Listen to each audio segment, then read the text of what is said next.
TD, Tutty, taking it to the house. Reservations for 6. Whatever you call a touchdown, one thing's for sure.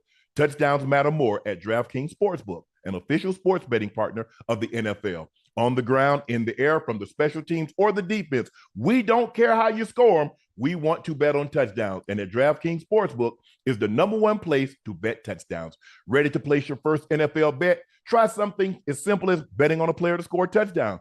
Go to DraftKings Sportsbook app and make your bet today. Ready to do your touchdown dance of your own?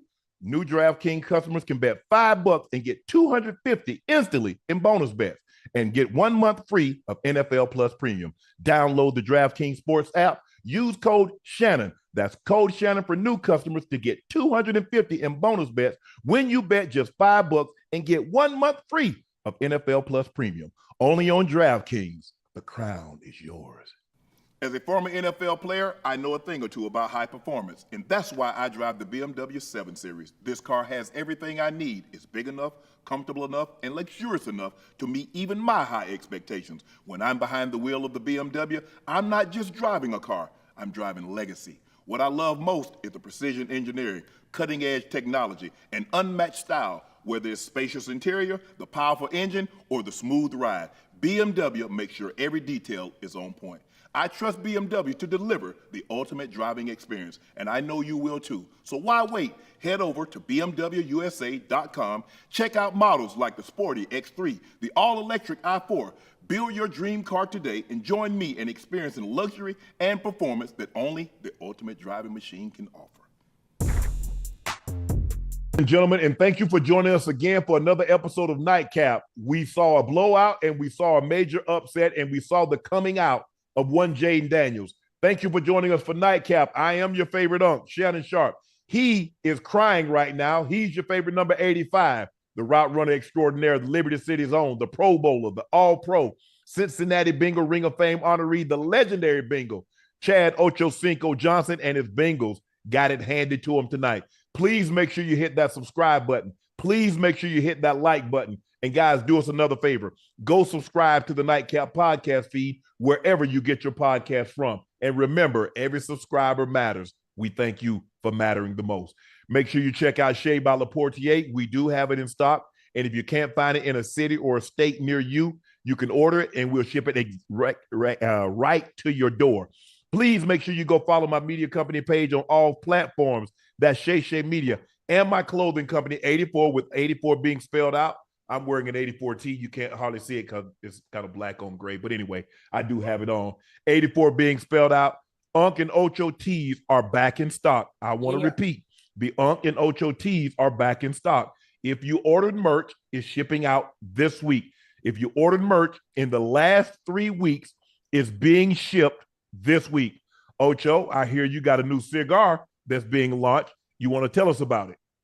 Listen, we have the Ocho Ring of Honor cigars coming out. You guys know how much I love cigars, and this is one for not only my advanced smokers but my rookies as well. It's a cigar that you're going to love, you're going to experience. And do we have a link for that up there or no? Is it up?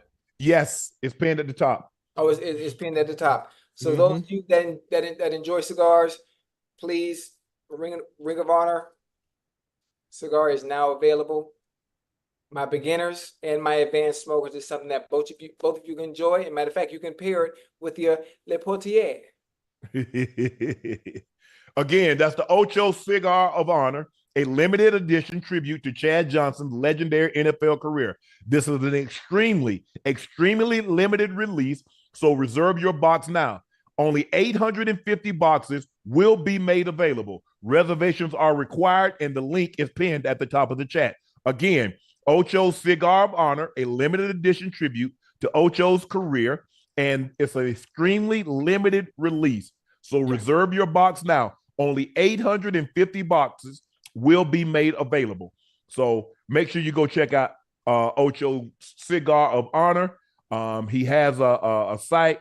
We pinned the link to the Cigar of Honor. It's at the top of the chat. So go support Ocho like you have us thus far at Nightcap.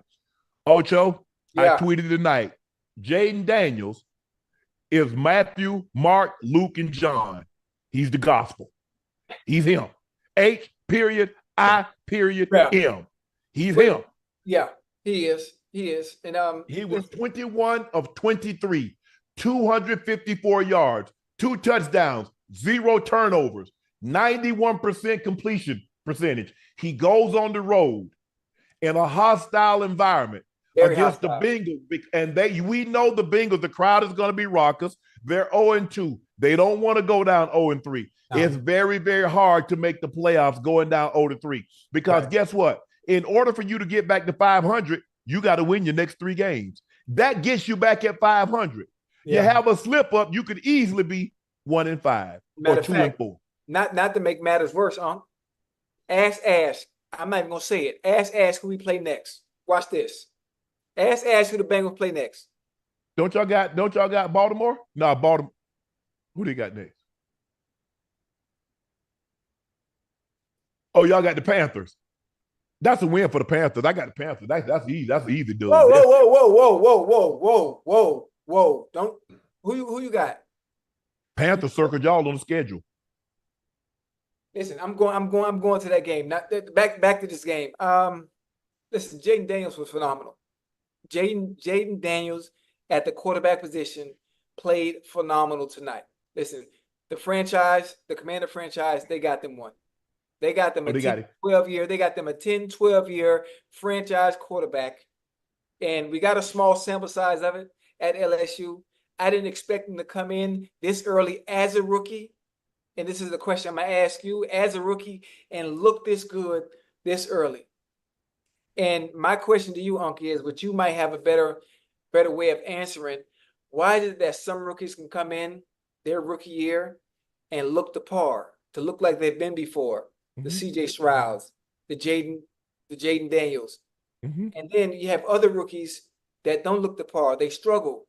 They don't do well. That's with any position. Some wide receivers come in and you get a Randy Moss, or you get a Puka Nacua, or you get a Justin Jefferson. And then sometimes, guys, it takes a little longer. Everybody doesn't mature. Some people reach maturity at 18. Some people, it takes them 21. Some people, it takes them 25. Some people never damn mature. But it all depends on, look, the one thing we know about Cliff Kingsbury, he can coach some quarterbacks. He and Lincoln Riley can coach quarterbacks. Now, you can say what you want to say about them as head coaches, but when it comes to running an offense, when it comes to putting a quarterback and taking what he does really well and accentuating that and putting him in the most positive position so he can have success, it's hard to say somebody is better than those two. Now, Sarkisian might have something to say about that because we know what he's done with quarterbacks in his tenure as an OC and a head coach.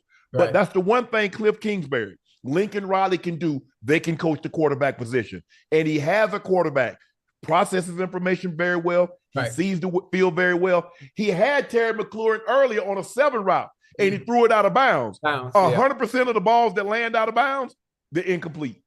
But you say what he did on that next one, he put it up under duress, gave McLaurin an opportunity, keep him in bounds. In the breadbasket. And McLaurin did a great job of holding on to it. Ocho, this young man, I mean, the moment is not too big.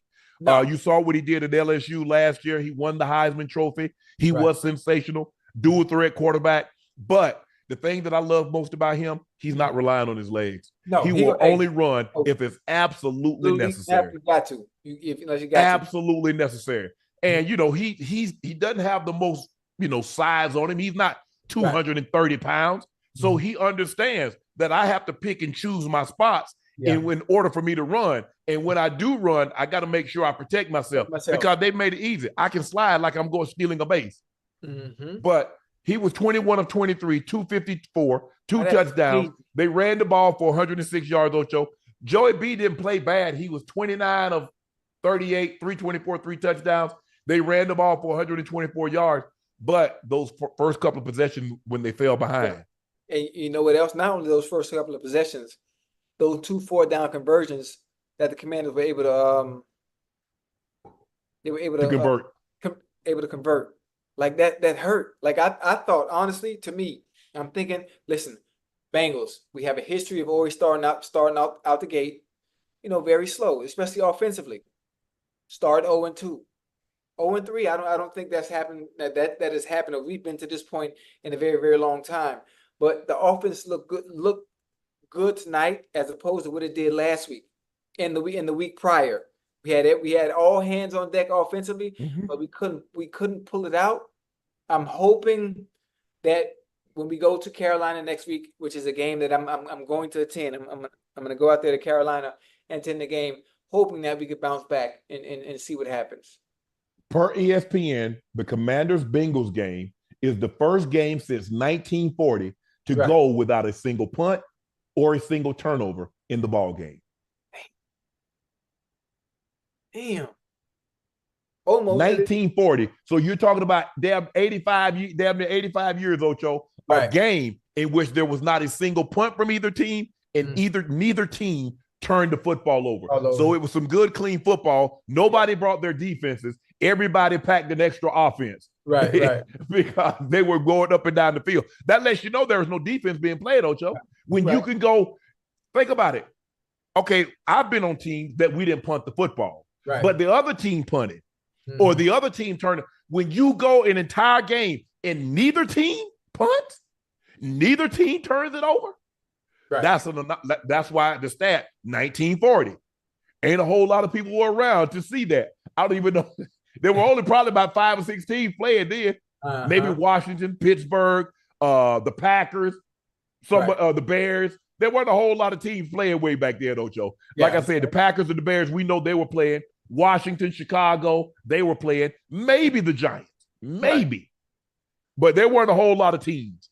Man, this one hurt, man. Oh, matter of fact, they didn't go by the names that they go by now. They were the Brooklyn Dodgers, the Chicago Bears, the Chicago Cardinals, the Cleveland Rams, Green Bay Packers, the New York Giants, the Pirates, which later became the Steelers, and they also have a Pittsburgh Pirates, and the Washington. They were known as the derogatory term. They're the Commanders now, but we know what that term was. So there was 2, 4, 6. There were 8 teams back then, and that was an unbelievable stat. Earlier this week, Cam Taylor-Britt had some interesting things to say about Jayden Daniels. Let's take a listen to the sound, Ocho. What my dog said. Yeah, composers, they don't make them do a lot. So they keep it really simple for them. Nice college offense. Kingsbury's the OC, so a little more guys around here and there, but just keep it real simple for him. I heard his pass percentage is very high, but he's only throwing a short route, some intermediate stuff, quick throws. Can I ask you a question, Ocho? Why y'all talk so much and y'all ain't won nothing? Who was y'all? I mean, that was the Bengals. Y'all talk every year. Y'all built to beat Kansas City. Y'all built to beat this. We that. When are y'all gonna win a Super Bowl? When are y'all gonna do something that gives you the credence and the credibility to talk? And he's talking like he Revis. There's 3 weeks in a row I've heard him mention. They've mentioned he had an unbelievable one-handed interception against Kansas City. Nice. Yeah, listen. Cam Taylor-Britt is a very good DB. He's a very good DB. He doesn't have to be Revis, but he's a different type of DB. But what he is, he's a good cover man. He's a good cover man, man-to-man, good zone, whatever it is that they want to do. But I think from an individual standpoint, him talking, that might be his way of playing the game. Listen, when I played, I talked every week, huh? But it's one thing I did. It's one thing I did when I did talk. Guess who backed it up? And I asked y'all too. I said, why y'all talking so much when y'all ain't one ish? Hey, look at this. That's the way I approach the game. Whether we win it or not, we could be on 12. I'm gonna be talking. We get to talk. We get to talk, Ocho. We can talk. We won another award. We're gonna get into that a little bit later. Wait, we won what? We won another award. Man, why you ain't tell me, man? It's on the thing. All you had to do is just look and see. Let's go. We won another. I'm sure let's go. But look, of course. You expect him to come in as a rookie, his first, second, and third game, to run an offense as complicated as Patrick Mahomes, as complicated as Josh Allen, as complicated as a guy that's been playing in the National Football League for an extremely long, extended period of time. Of course. I have a question. Yes. Do you know what happens when you have a player of his caliber that's doing what he's doing so early? We talk about Jayden Daniels in general. Yeah. You have a player of his caliber doing what he's doing so early. You watch what he did in college. Why not take what he did in college extremely well, which is the reason why he won the Heisman Trophy, and incorporate that to what he does at the NFL level. Yeah. And bingo, you get the same thing, the same high level of play, the same high level of being able to process information, being able to deliver the ball, make your decisions, do your reads, and if it's not there, pull it down and run with it, which is what you saw tonight. Maybe simplifying the offense makes it that much easier. Maybe y'all didn't stop it. Less is more. All I know is y'all let a rookie with that simple offense that's very collegiate. All I know is he completed 91% of his passes. Okay. He had 2 touchdowns, no turnover, and y'all didn't force a punt. So for that offense to be so simplistic, it ate y'all ass up. I mean, he was cooking. Now he gonna be, guess what he about to be? He about to be player of the week. He about to be NFC player of the week over Sam Darnold because he look what he did on the road in a hostile environment. That's what he did on y'all. He gonna get the game ball. DQ gave him the game ball after the game. So while you over there talking, Brett, with your head down, you got your towel, you in your locker, talk mumbling. You know, hey, we just got to make get up there. No. Hold your head up. Hey, don't talk. No, you talk. Don't talk about my team. Don't talk about my team like that. No, I'm talking about them. Because y'all talk. Y'all 0-3. I keep telling you, last year has no bearing on this year. You keep saying, y'all know we start slow. If we start slow, okay, keep on starting slow. Guess what? You're 0-3 now. Yeah. You got your work cut out for you. Yeah, we got work cut out. We got more than our work cut out. Listen, if we're serious about the end goal and trying to get to New Orleans, listen, we got more than that work cut out for us. But we got to regroup. We got to look at each other in the mirror and figure out what do we really want to do? What is that we're trying to accomplish? Because if we come out the gate and go 0-4, we might well chalk the season up. I'm trying to figure out why you looking in the mirror now. So after the first game that you went in New England, ain't won a game since, beat the brakes off you. That wasn't a check for you. Okay, I get it. Kansas City going on the road to Kansas City, ain't no harm in losing to Kansas City. But you told me y'all built to beat them. You almost won that game now. Almost. You almost won that. You ever been you ever been to my diner? Who? You know what my diner? What's that? All I sell is wins and losses, dubs and L's. That's all I serve. That's all that's on the menu. You can't order anything else. You either get it when you come to Club Shay Shay Diner. Yeah. You get dubs or you get L's. One thing about the NFL, it's a game of inches, and that game against the Chiefs, they ain't got no inches. Listen, we would have won that game if it wasn't for what at the end of the game. He ran right up the. He ran his back, Ocho. Yeah. I mean, I'm just saying, But you're right. But listen, we can't. We go 0-4. If I'm telling you now, if we go 0-4, I'm gonna go slap ass off, and I'm gonna start snapping. I don't want to know. I don't want to talk about this. I want to talk about y'all being 0-3. So what's going on, Ocho? I don't know. I don't know what's going on. Obviously, they defensively, we didn't show up. We didn't show up defensively. We have 2 of our D tackles that are hurt right now, and that's it. From an offensive standpoint, we look good. Offensively, we look good. I think we could have done more. But I mean, God, your defense was kicking, but your offense was selling for field goals too. Y'all were matching touchdown for touchdown. Yeah, no team in the NFL has ever started 0-3 and made it to the Super Bowl since 1990. Since the new format was instituted, only 4 teams have made the playoffs after starting 0-3. But there's a possibility that we might be the 5th team to make it after starting 0-3. What you think? There's a possibility I could win the lottery. I ain't going to buy a $200 million house to prove it. There's a possibility I can win it. You going to buy a house that costs $40 million with the possibility you might win the lottery to pay for it? Absolutely not. Okay, I was just checking. All I need to know is what's going on with y'all offense, Ocho. There was a lot of empty calories. The offense didn't look that bad. Joe Burrow had a good game today. You know that. Empty calories. Did y'all ever have the lead in the game? No.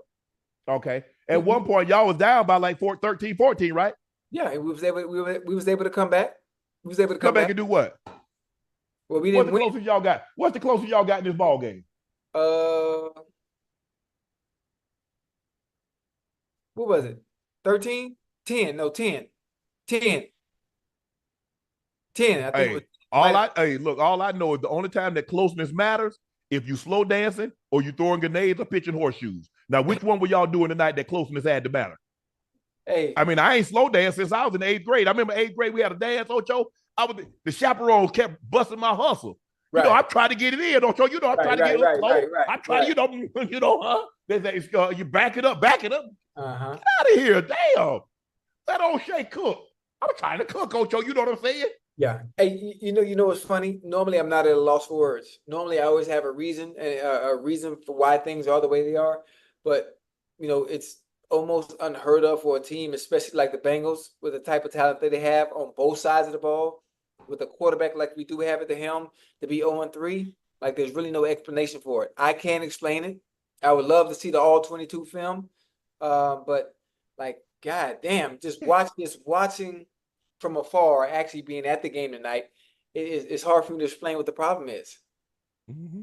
Yeah, you know what I'm saying? Y'all were close, Ocho. We didn't play well on defense, though. I know that.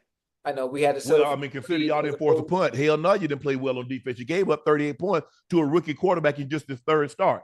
But y'all was close, like me in the 8th grade. You know, I'm trying to have my hands down around the waist, and every once in a while I drop them a little lower. They talk about put your hands on the shoulder. What kind of slow dancing is that, Ocho? Right. Who put their hands over their shoulders and talk about slow dancing? I ain't over into Halloween. I ain't Frankenstein. Man, I'm trying to get close. You know what I'm saying? I'm trying to get close. Right. They busted my hustle though. That's like Washington bust y'all hustle tonight. It's fine. Listen. We're gonna be all right. We're gonna be all right. And I'm trying not to get emotional, and I promised myself I wouldn't cry. I don't need to be crying. Cry. Listen, I'm crying too much on this damn show. In a minute. No, cry, ninja, cry. Crying too goddamn much. But I think we're gonna be all right. I'm trying to remain optimistic. I'm not trying to throw the towel in. I think even at 0-3, we might be sitting here 10 weeks from now. Hell, they might be 10-3. Hey, I got a towel you can throw in if you ain't got one handy. You want to throw them? Hey, listen, we got what it takes though. You got to take to do what? What you mean, to turn the season around? It's still early. It's week 3. It's week 3. We still got 13 weeks to go. Okay, Gloria Estefan, turn the beat around. Yeah, I'm waiting. Hey, it's possible. I'm telling you, if there's anybody that can do it, Joe Burrow can do it. Man, we put man on the moon. Hell, anything possible. Yeah. They got people living right now with pig heart. Yeah. So, yeah, anything possible. Hey. It ain't likely, though. We got Chase. Chase Brown. Hey, all I know, the Broncos went on the road and did a number on Tampa Bay. Who? The Broncos got more victories than the Bengals. Man, y'all won one game by luck, man. Come on. How many games have you won? Last I checked, one is more than none. Now, I ain't no mathematician. I ain't Pythagoras. What you don't want to do is you don't want to put your foot in your mouth, talk about your Broncos winning the game when we won. How put my foot in my mouth? I'm just stating the obvious. We went on the road and beat Tampa. Y'all at home. Who y'all got next week? Whatever it is, the only way y'all can catch us with a one-loss record is y'all got to win. We already got a dub. I guarantee you the Bengals finish this season with a better record, and actually we'll be in the playoffs, unlike your Broncos. Now let's bet that. The Broncos got the Jets. We got the Jets. Oh, game lost. Yeah, you might as well chalk that up because the way Aaron Rodgers looking right now, he gonna pass you out of home in now. Where they play them at? In New York. It don't matter where they play them. It don't matter where they play. That definitely don't matter. Don't do that. Well, clearly it don't matter where y'all play because y'all lose wherever. Y'all lose in Massachusetts. Y'all go to Kansas, Missouri. Y'all lose in Ohio. So clearly it don't matter where y'all play either. Okay. Keep the same energy. I'm telling you, keep the same energy when we get to the middle of the season. Oh, it'll be over. You and I we probably be reminiscing and talking about next season. Nah, not. Hey, I just saw somebody in the chat talk about the Bengals should tank to get Travis Hunter. Hey, man, they better not. Hey, they tank if they want to. Paul Brown ain't paying nobody. He gonna stop and cut. He gonna turn the direct deposit up on everybody's check. The Oh. Bills routed the Jags 47-10 in Buffalo. Josh Allen led 5 touchdown drives in the first half. All 5 led with touchdowns. They had 34 points at the half. Josh Allen, 23 of 30, 263, 4 touchdowns in the game. Allen also rushed for 44 yards on 6 carries. The Bills have scored 30 points in each of their first 3 games. How the This hell? season, that's the first time since 2011. Remember the concerns that are ballyhoo about the Bills trading Stephon Diggs. The Jags have lost an NFL worst 8 straight games dating back to last season. Trevor Lawrence has started each game. He's joined Jim Plunkett as the only number 1 overall quarterback in the common draft, and I think the common draft goes back to 1967, to have multiple losing streaks of at least 8 or more games. Lawrence lost 8 straight as a rookie in 2021. And when at what point in time do we hold Trevor Lawrence accountable and says, he's not what we thought he was? Yes. I mean, at what point do we? Now, guy, Unc, you're gonna have to guide me, chat. Y'all gonna have to stay with me on this game because obviously I was at the Bengals game tonight, so I wasn't able to see the Bills demolish the Jaguars. I had no idea the score was like that. And I'm thinking to myself, listen, the Bills, you lose when you're dominant targets and Stephon Diggs, and I had no idea what they would look like. I thought it would be a rebuilding process somewhat because Josh Allen has taken up so much of that money, so much of the cap space. It's only so much they can do offensively and putting pieces around him. But I don't know how they doing it, but he making it work. They making it work. Yeah. And goddamn right now, with the way Josh Allen is playing, with them having 30, they scored 30 this week. Tonight, they scored 47. They had 30-something last week, if I'm not mistaken. And I don't know what they had in the first goddamn game. Well, goddamn, even though it's early in the season, Josh Allen would be the MVP front runner right now, based on how he's playing. Well, I think the thing is, that's with the missing target. Well, you have to look at it like this. Now, he was a different player once he got Stephon Diggs. He's established himself now. It's kind of like Patrick Mahomes. Right. I don't know if Patrick Mahomes would have turned. He still could have been Pat Mahomes, but he had Tyreek. So he had Tyreek for those years, built his confidence, his ability. So now when you take Tyreek away, he's still Patrick Mahomes. You can't tell he miss him other than the deep shots that they haven't been able to connect on since he's been gone. But he won back-to-back Super Bowls. He's won a league MVP, and he's a 2-time Super Bowl MVP. So Josh Allen, because he had those years, he's grown, he's matured. Well, you can lose that piece once you become established. It's kind of like you starting a corporation, Ocho. You might now build that corporation, you need certain pieces. But once you get it going, you know how to operate without a big important piece. Wait, but okay. Now that you say that, do you think that the Bills have a honest chance to get where they want to go? Obviously, compete for a Lombardi Trophy in New Orleans. Absolutely. Without one special piece to be able to get the ball to, or is it better that he doesn't have a Stephon Diggs where he has to force the ball to and force feed him and find ways of getting the ball to keep him happy? Or you think it's better how the situation is now? I think it has a lot to do with the quarterback and how he handles that situation. A lot of guys like go into a situation where it takes away from them because they're trying to keep X happy. Right. Tom Brady knew how to do it. Tom Brady, like he said, he knew how to talk to Randy. Hey, bro, I ain't got it to you yet, but don't think I ain't trying. Don't think I ain't looking. Right. And you never saw anybody show Tom Brady up on the sideline, have you? No. You never saw anybody show Peyton Manning up on the sideline, have you? You never saw anybody show up Patrick Mahomes. You see, there has to be a certain level of respect that works both ways in order for us, if we're a teammate, if we're both trying to do the same thing, don't show me up. Because guess what happens? Normally what happens when you show somebody up? You drop a couple. And sometimes it's in crucial situations. Yeah. And then what? So now the quarterback was like, you're going to feel some type of way. You have to always be cognizant of that, Ocho, because the sun ain't going to always be shining face. Sometimes it's going to be at your back. Yeah.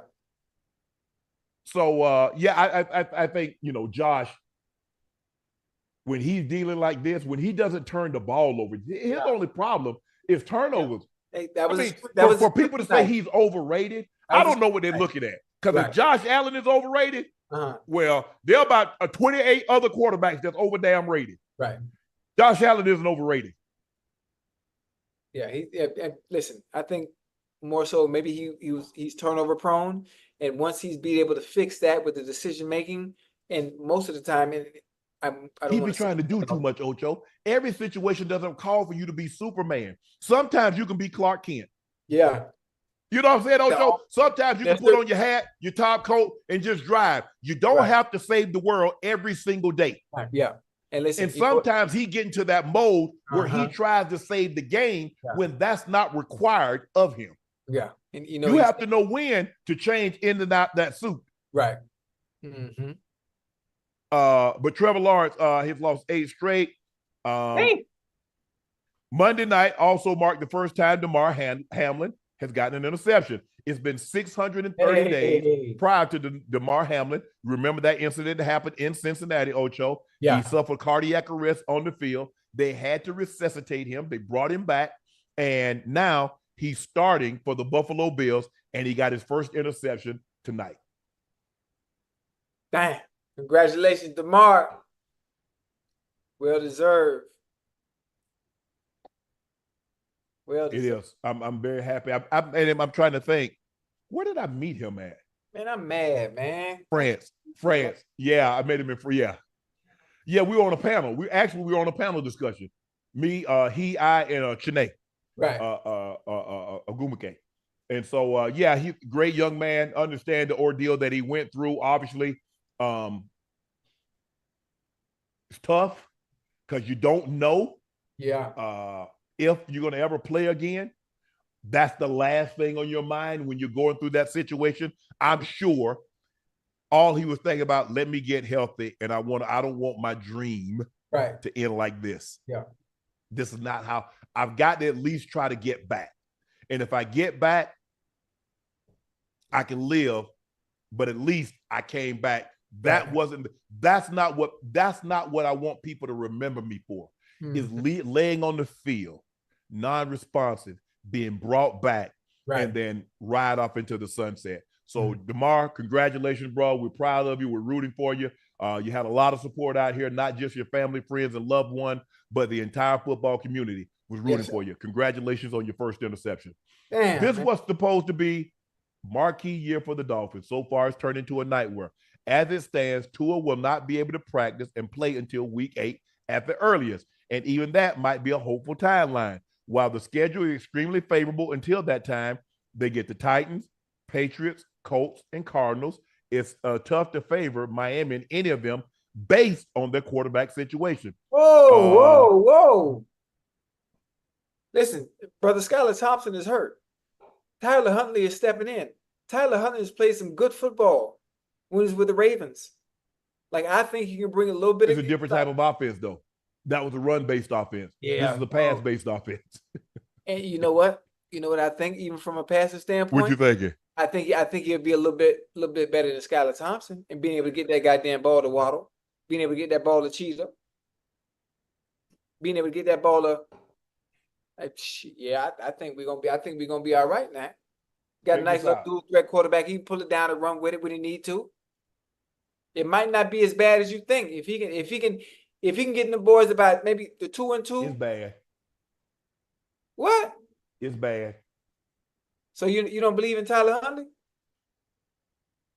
You say it's not as bad as I think.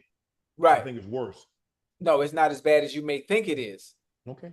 I'm not saying that we bringing in Lamar Jackson. I ain't calling him Lamar Jackson, but man, he can play some ball. Huntley was a free agent at one time, right? He was a who? A free agent. Yes, sir. Which means any other 32 other teams any one of those other teams could have signed him. Well, sometimes they do that to you. You know that, huh? Ocho, stop. Not if you're a quarterback. They might do that to some other positions, not that position, because it's too valuable. It's too valuable a plot of land.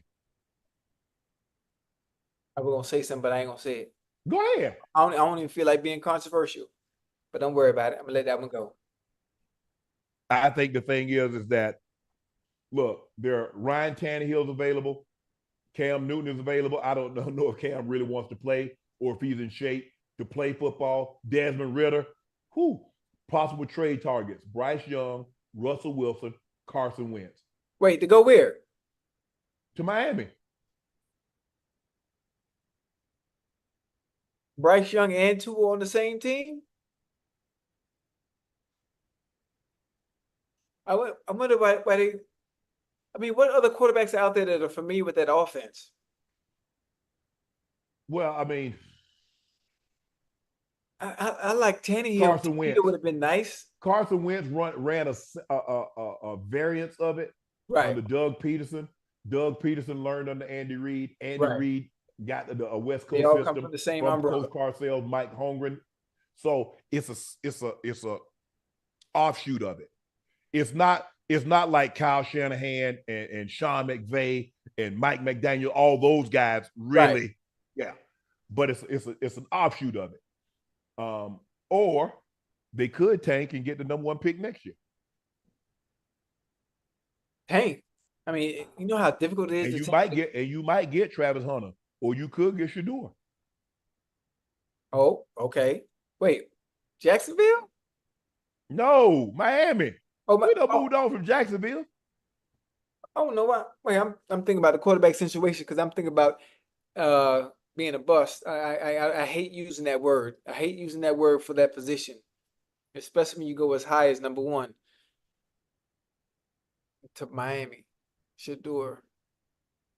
Man, that's impossible.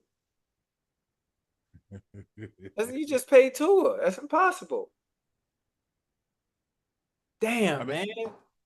I mean, sometimes people build a new house and sell it. What? Sometimes people build a new house and sell it. No, not really. Not really. I've never heard of that one. Yo, yeah. If you build something, you're gonna be there longer than 3 or 5 years. Nah, I'm looking to flip. Are you trying? Hey, maybe they go get Joe Flacco. Okay, now that's a good move. You talk about you want to add a spark to your offense and not miss a beat or a step. You go get you a Joe Flacco. He can push it down the field. Now he got an arm. Yeah, he do. He ain't gonna move now.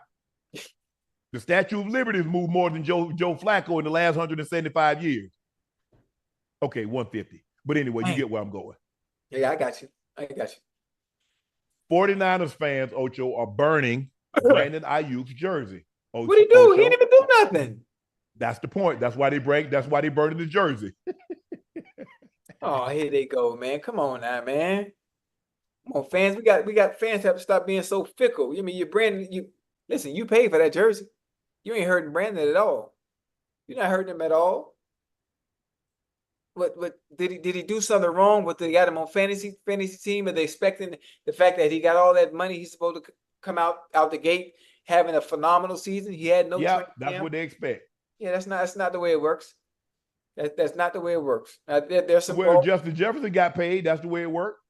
CeeDee Lamb got paid. He worked. Well, Tyreek got paid. It worked. So what you mean? It's not the way it's supposed to work. I mean, AJ Brown came out the gate fired until he hurt his hamstring. It worked. Right. Devontae Smith came out the gate fired. It worked. So I'm trying to figure out what you mean. That's not how it's supposed to work. You notice everybody you just mentioned was in training camp except CD? Yeah. Okay. Yeah, just making sure, just showing you the importance of training camp and how much is needed. Well, they say training camp don't matter. Hey, listen. Oh, shit me. Oh, it mattered. You see, though, remember the first game he dropped those 2 balls? Remember yes. The end zone, the corner out end zone that went right. I saw. Yeah, for sure. And listen, I'm telling you, as much you've been doing it all your life. We've been playing the game of football all our life. There's a reason why you have practice. There's a reason why you have training camp. Because in real time, you want your hand-eye coordination to be open, be on. Yep. You have to train the eye to be able to see that ball, no matter how easy you may think it is. Because at game tempo and game speed, it's different. Especially at night, Ocho, because you know how easy that ball is to get lost up in those lights. Yeah. People don't realize it. Quick. To go from like woo, and then especially when that ball is up. Yeah. That's why that's what I tell people. You catch the football with your eyes, not with your hands. Mm-hmm. People are like, oh, no. You got to look that thing in. And the objective is to try to pick it up as quick as you can out of the quarterback's hand. Yeah. Yeah. So because you wait till that ball halfway, 3/4 of the way there, man, nah. Ain't gonna work. And then plus it's harder to catch the ball once you jump or you dive because your eyes jump. Yep. And so it's a hard throw. The hardest throw to catch is over the top because you got to track that ball from Track here. it. Yep. Especially if it come over your shoulder too. Yes. Drop it out. Yes. Yes. You got to track that ball just like this. Mm-hmm. Just like a baseball player. You see baseball players, how they track the ball and they catch it over the shoulder. Right. Griffey was great at doing that. Mm-hmm. Andrew Jones, Betts, a lot of those Willie Mays, great center fielders, can track the ball. But guess what? What do they say? They pick it up at the crack of the bat. Right. See, if you don't hit it at the crack of the bat, you don't know where to go and how fast you need to go to get there. So the objective is to try to pick that ball up as quick as you can out of the quarterback's hand. And you know what's funny sometimes, depending on how deep your route is, you don't even see the ball leave the quarterback hand. You just see the offensive line and defensive line. You just see the ball shoot up out. You just see the ball leave his hand. Yep. You try to track it the best way you can. That's why I always tell guys the best way to catch a football is to get your head around ASAP. Yes, sir. Because if you slow with your head, you couldn't be slow with your head with John because he gonna hit you upside your damn right head. Man, if you were slow and people don't realize he's throwing that ball 40 miles an hour, that shit hurt. Right. Because you're not expecting. Just imagine when somebody hit you upside your head. Mm. Yeah, you got a helmet on, but that don't help. Right. So snap your head around, get your eyes, and try to catch the football. But y'all in trouble. Look, I understand fans. Fans are upset that he's not off because remember how he parlayed into that contract. Right. He was sensational last year, especially with Debo being out. Right. And so he stepped up and showed I can be a number one. So they just want that Debo. I get it. It's coming. It's coming. Yeah. It's coming. Check this out, Ocho. And Adam Schefter is reporting Christian McCaffrey is seeing a specialist in Germany regarding his Achilles tendonitis. Ouch. Should the 49ers be panicking? I mean, if you're going to see a specialist in week 3 of the football season, and the specialist is all the way in Germany, which means all the resources that the NFL has that are actually right here in the States, don't know what's going on, and you got to go see a specialist that far away? Mm-mm. That's why. Where you think all the top guys go? Where you think Tiger went? Where you think Manning went? Where you think? Yes. Yeah. Because you have to understand, in America, they have certain standards that other countries will go above and beyond those standards. Mm. So if it's on somebody else's dime, hell yeah, I'm going too.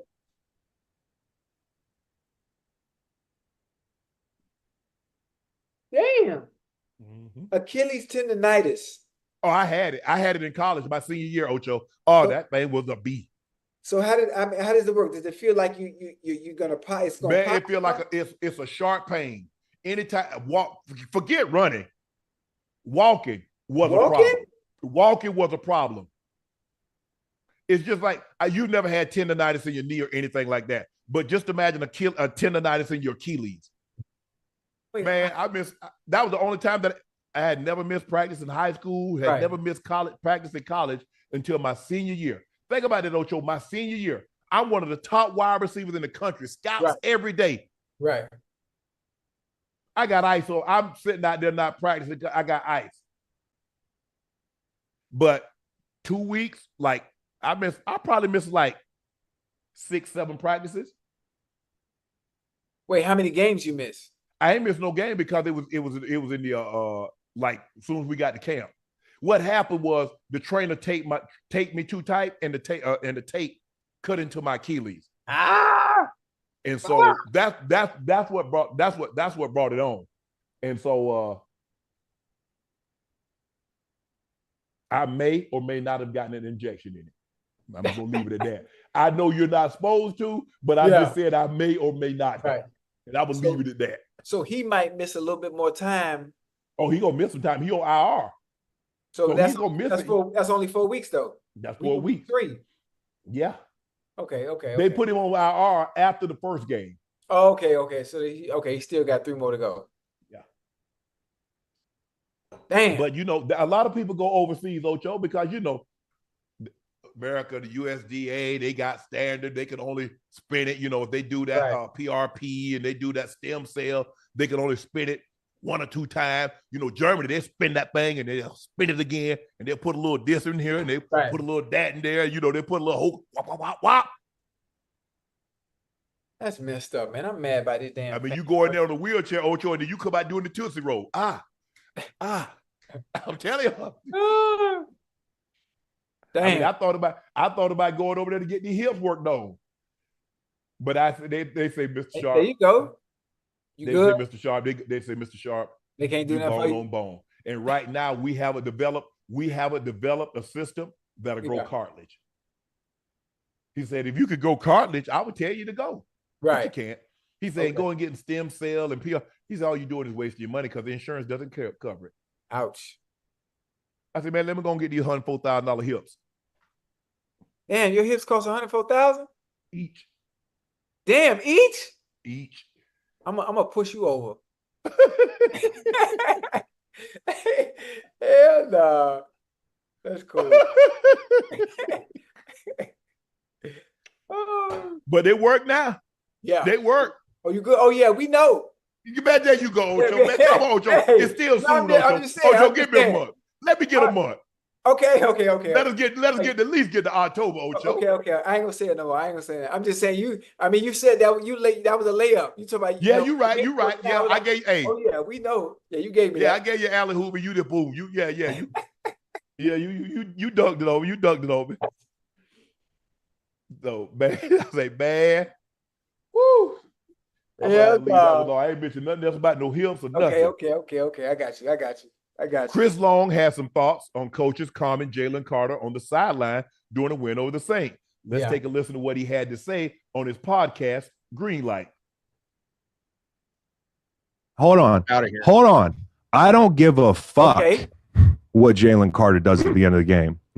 He could have done it for 3 more minutes, flapping his gums at people, inciting people on the field, talking shit to whoever you want. Hey, hold on. It's a war. It is a war out there. And if you haven't been in a game like that, don't tell Jalen Carter to calm down, because I like it when he cares. And if that's how it manifests when this guy's locked in, then he needs to come to the stadium every week just like that.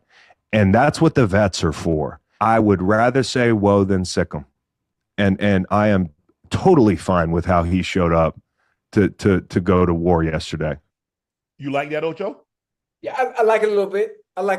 But I don't like Jalen, the part where was dismissing the coaches and them trying to calm him down. It's okay to, chirp a little bit, but not be so dismissive of those trying to get you to settle down, to where it seems like you're almost uncontrollable. Like you're right. Yeah, I don't like that part. But listen, I'm all for it. Listen, this me. Now the actual trash talker, I'm all for that, especially but doing it in a controlled manner. Being irate in a sense where your coaches can't even calm. 3 of them can't even calm you down. Then come on now, come on.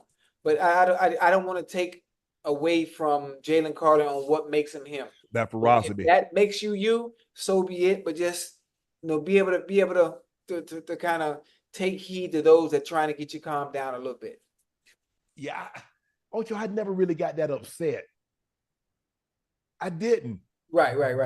Now with the coaches, I mean, look, I think the thing is that coaches kind of know like who to go at and who not to go at. Right. I come off the field, hey, I done missed a block or I dropped the pass. Normally it's like, hey, 84, we need that. Come on, Sharpe, you better than that. I get it. But like coaches start talking too much. I just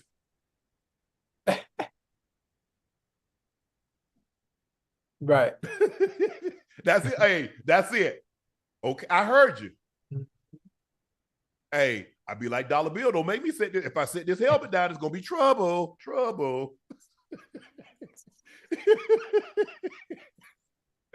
But I've seen guys like, bro, calm down. Yeah.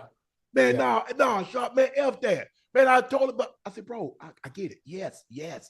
Right. Yes. I don't like players like that. You can't control. You right. Yeah. knowing he dead ass wrong. You right. Right, You yeah. right, bro. Just I to get him to calm down a little bit. Hey, bro, what you need from me? How can I help? Right. Nah, Sharpe, man, I told him, man, stop. Bro, yes. Just calm down. Hey, take it out on him. Don't be tearing up our sideline, throwing water coolers and kicking ish over. Him, get him.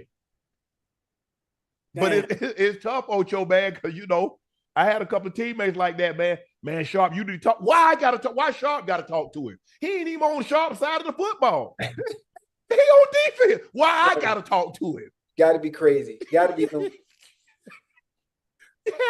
gotta be like, come on, bro. But hey, you calm him down. Like, hey, come on now. Yeah, we got a responsibility here. People look, looking. It's not gonna be a good look. Yeah, your family understand. Hey, let's calm this thing down. Let's get a level head about ourselves. Let's go out there, play some football, kick some ass. Let's get this dub and going home. We're gonna laugh about it on the plane. I just want you to know I'm gonna join this issue at you when I get on that bus now. Just so you know. Man, go ahead on, man. That's all you do. You joke all the time, Sharpe. You don't take nothing serious. I don't. It definitely not you being upset on this sideline. I don't. Acting a fool, plumb fool. Oh, yeah, for sure. Justin Tucker, widely reviewed as the greatest kicker, him and Adam Vinatieri. However, through the first 3 games, Tucker is just 5 of 8 on field goal attempts, and he's missed at least 1 field goal in every game thus far, including a 48-yarder in the 4th quarter. After the game, John Harbaugh acknowledged Tucker's struggles.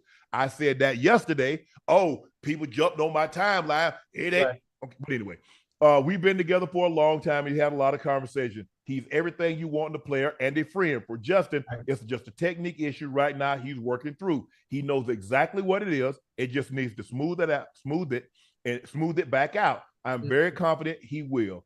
Ocho, will kicking problem be a problem for the Ravens? No, I don't think so. Listen, Justin Tucker is arguably maybe one of the greatest kickers of all time. And just like baseball, sometimes sluggers, they go into a slump. And they know what they did. They know what they need to do to pull themselves out that slump. Listen, when it comes to kicking, Justin Tucker knows what he needs to do. Knows what he needs to do. All you do is go back to the basics. You go back to the basics, get yourself into a routine, and get yourself into a rhythm with those basic fundamentals that you learned when you first started kicking. And then sometimes you get away from those things. And I think once he does that, Justin Tucker will be all right. He'll be fine. And this is coming from a kicker. So I think the bigger issue for the Ravens are them damn penalties. They had 12 again yesterday, Ocho. Yeah. That's going to be that look, you hope it doesn't come down for a kick, because Justin Tucker as a rookie kicked the Baltimore Ravens to the he beat the Broncos. They went in the divisional round of the playoffs, and he hit a field goal as an undrafted rookie, and he hasn't looked back since. He's made clutch kick after clutch kick. He's won a lot of ball games. He's the NFL record holder for field goals, 66 yards. Although Aubrey almost broke it yesterday, he kicked a 65-yarder. But the difference is a 65-yarder in the first quarter versus a 66-yarder at the end of the game to win you the game. That's the difference between Adam Vinatieri. That's the difference between Justin Tucker. A lot of kickers got legs, but can you make it when it matters? Right. Because if you miss this, you're going home. That's the difference. But, a lot of it, Ocho, like you said, a lot of it is right here. Yeah, mental. We've seen baseball players. We've seen Chuck Knobloch, Steve. Hey, they get the yips and they can't the ball right here. They can't get anything. David Duval, Ian Baker, guys get the yips. It's hard to, if anybody can do it, Tuck can. Right. But boy, kicking is much more mental. Yeah, most definitely. Especially when the game is on the line. Well, what kind of pressure that is? When the game is on the line as a kicker. I can tell you, I'm not telling you what I heard. I'm telling you what I know, because the game was on the line for me with the Bengals. It might have been a preseason game against the Patriots, but the game was still on the line. I had to make the kick because our kicker went down, and I'm perfect as a kicker in the NFL. So technically, I could probably be the greatest kicker of all time. That isn't talked about. There's a reason.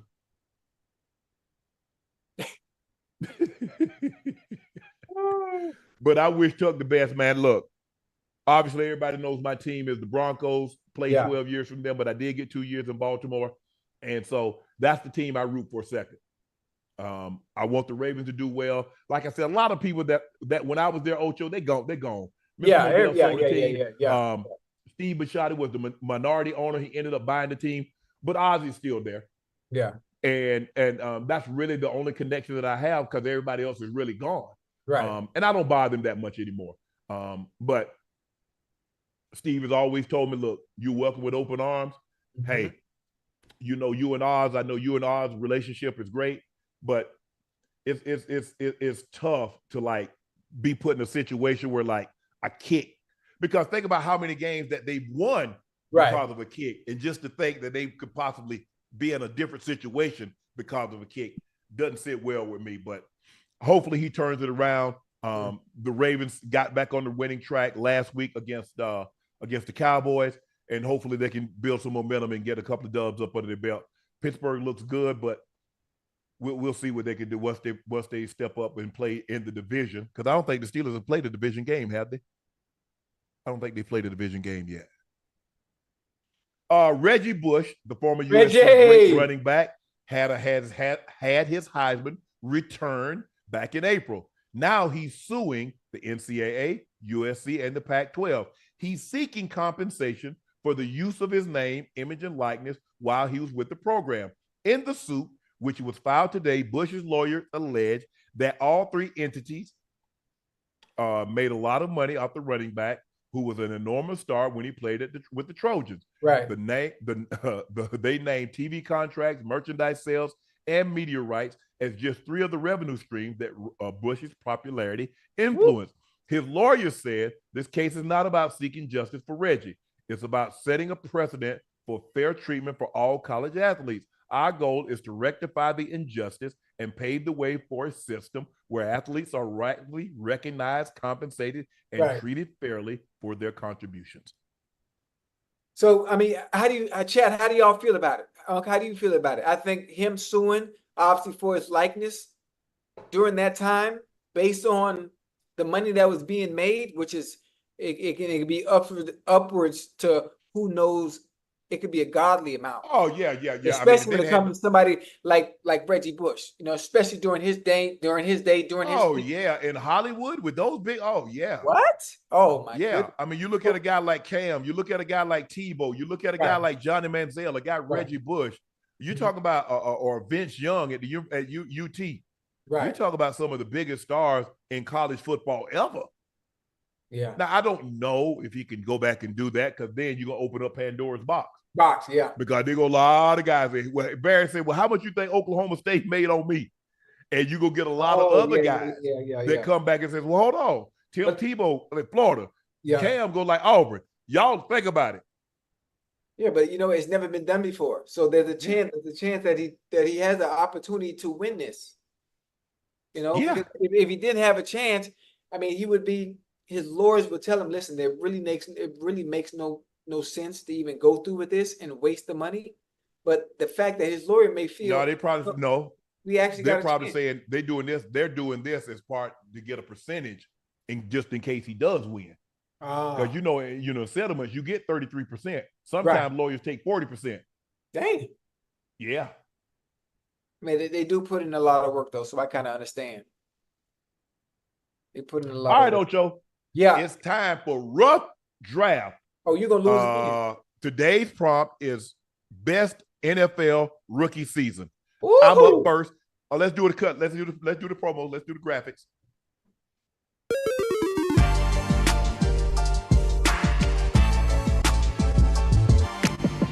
Okay. I like this one. I like this. Yeah, I got this one. First one. You finna lose. You ain't won in like 3 weeks. Why you going first? Because you went first last time. That's why I'm going first this time. All right, go ahead. All right, first up for me, I'm taking Eric Dickerson. His rookie season, he rushed for 1,800 yards. Okay. Was rookie of the year. And later we know what he did. Next season he ran for 2,105. Yeah. So I got Eric Dickerson up first. Okay, my first one My first one, a lot of people, especially unless you're a defensive person, you might not like this, but if you watch them play during the day, back during this day, especially when he was in college, I'm going with Javon Curse's rookie year. Okay. For me, I'm taking Randy Moss. If you saw his rookie season, Randy Moss was he was Moss. He was a real deal. He was the real deal. Well, you know what? Speaking of receivers, since I'm gonna piggyback off what you just said, and I'm going with another receiver who had a hell of a goddamn rookie season. And his name is Jamar Nathaniel Chase. All right. You like him? You know who I'm going with? I'm going number 3. I'm going CJ Stroud. You know what? That was historic. That was a historic season. Mm-hmm. That was a historic season. But it wasn't. You want to give up now or later? No, you finna lose it. The next one, listen, arguably maybe one of the greatest running backs of all time, and Barry Sanders. Yeah, that Barry Sanders, the one he played in Detroit. They called it Motown at Ford Field. Yeah. That was a good one, Ocho.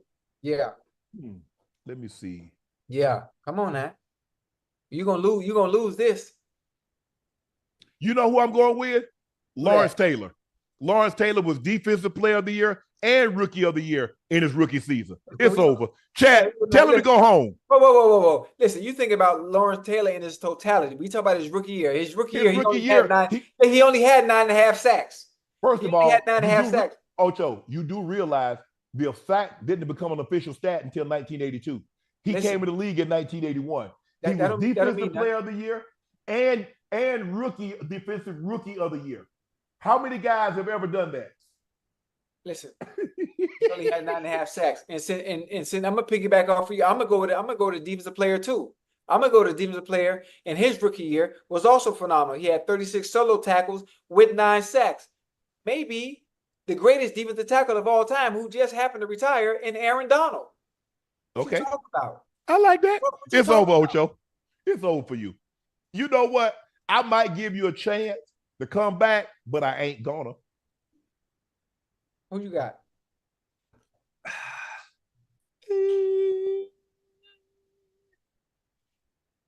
I'm gonna go way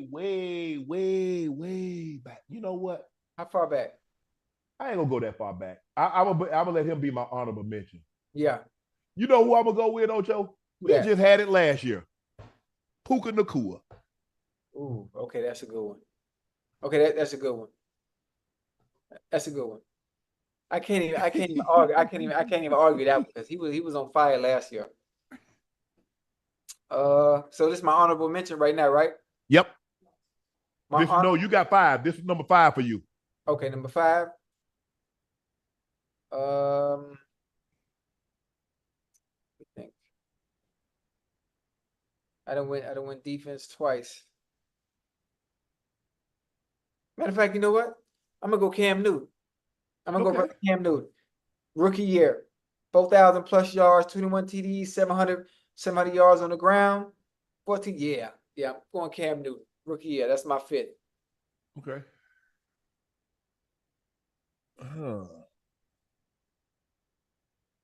Yeah, you definitely lost this rough draft this time. Oh no, it ain't even close. Trust me. The chat. Listen, the chat is one thing about them. They don't lie, and they will tell you lost this. Man, look here.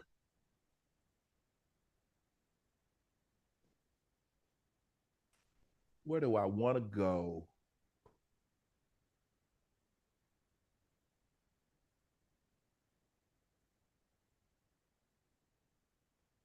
You know who I like had an unbelievable rookie season, Ocho? Who that? Do I want to go quarterback?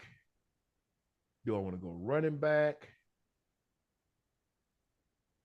You can go Dak. Dak had a crazy rookie season.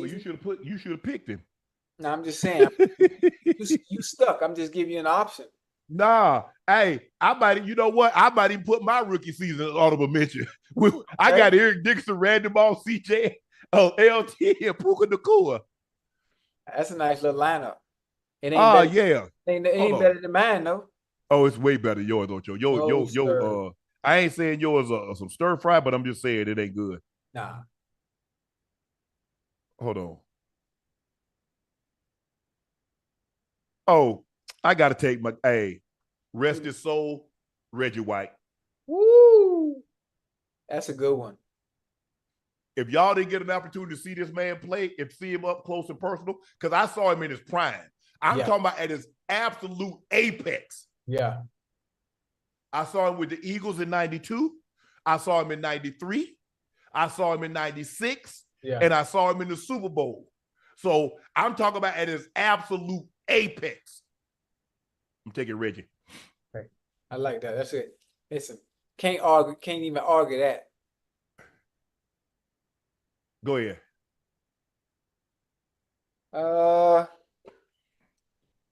Damn, that was a good one, boy. That Reggie one, that Reggie one kind of knocked it out the box, boy. But I had a Shohei Ohtani you way before I got to Reggie. Right.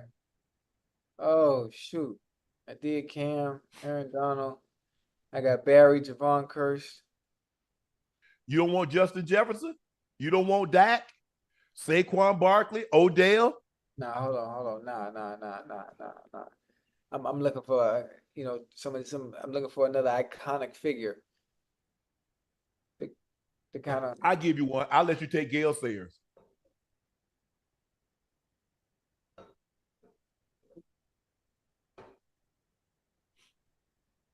The Kansas Comet. I got one of them from LSU.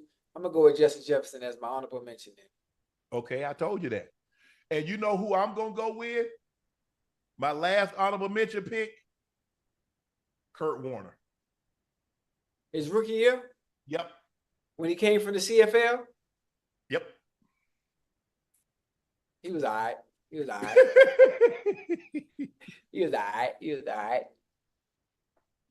right. I listen, I won that list too. Hey. Man, you look at my stuff, man. Look at this. ED rushed for 1,800 yards as a rookie, Ocho. Yeah. As a matter of fact, that was like the fourth or fifth most yards ever. I don't think we're ever gonna see a rookie rush for more than that, Ocho, because they don't run the ball like that no more. They don't run it enough.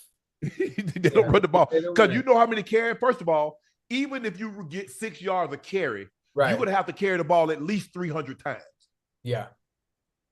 If you average 5 yards of carry, now you're gonna be looking at 350 carries. Right. Now you starting to get into that point of no return. Right. Because you start getting to that 370, 380, 390, 400. That's the point of no return. Only Eric Dickerson had been able to go to that number and return safely. Right. You go back and look at the guys that got 390. Look at James Wilder. Look at Terrell Davis. Look at the Dirt Mr. Jamal Anderson. Look at Eddie George. Right. Look at the guys that get those. Go back and study those once they hit that number and see what their career happened after that. So that's why I don't think we're going to see it again. And ED did it. He did it in 83, which was his rookie year, because he came in that great draft class with Marino and Elway and Kelly. Richard Dent was in that. Bruce Matthews was in that draft class. Darrell Green was in that draft class. They had like 7 Hall of Famers. And back then, I don't think there were only 28 teams. So a core damn near, was crazy. But so who your Hall of Fame? Who your Hall of Fame number 2? My Hall of Fame number 2? I mean the Hall of Fame. I mean your honorable mention. You want another one? Yep. Rookie year.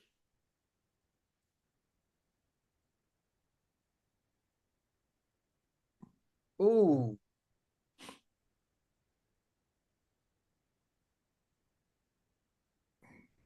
Let's go, Mike. I'm gonna go. Yeah, even though they getting on my boy for doing too much talking, I'm gonna go Michael Parsons. Michael Parsons rookie year, 13 sacks, 84 tackles, 64 solo tackles, 20 tackles for loss. Yeah. You know what? Can I take Kurt Warner off? Nah. No. You got Kurt Warner there, so I'm okay. That's how I know I'm gonna win this. No, it's over for you. I mean, it ain't even close. Shit. If I don't win this 90-10, I don't know what's going on. Trust me, you're not. 66-34, Ocho. Who winning? Me. Well, it's about time. You done lost the last 5 rough drafts we done played. I mean, think about it. I've got AD was rookie of the year. Randy was rookie of the year. CJ was rookie of the year. LT was rookie of the year. Reggie White was rookie of the year. I got I let you have this. I got defensive player of the year. Man, I got like LT was a rookie of the year. Right. I got 1, 2, 3, 4. I got 5 rookie of the years. Right. I mean, listen, I let you have this one. I felt bad for you. All this time, I won the past 1, 2, 3, the past 4 rough drafts. So, I mean, it's about time you got you one. All right, Ocho. Yeah. Now it's time for your favorites and the fans' favorite. Yeah. Spell-O-Cinco. Hold on. Let me get me a towel. Let me get me a towel so I can wipe my face so I can be focused.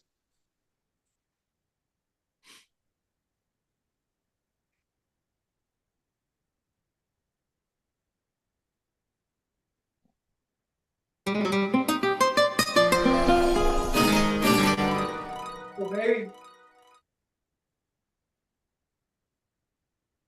Let's go. You ready?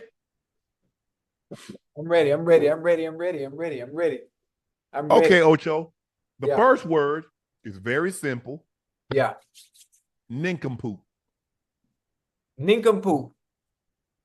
Nincompoop. N-I-N-C-O-M Mm-hmm. P-O-U-P. Nincompoop. No. What? Nincompoop. Nincompoop. Fuck, man. God damn it. That's the word I always use on Twitter, and I ain't even spell it right, and I've been using it on Twitter the past 2. Come on, man. We can't do this, man. Don't embarrass me today. God damn it. Yeah, don't embarrass us, Ocho. Fuck. The next word is skullduggery. Skullduggery.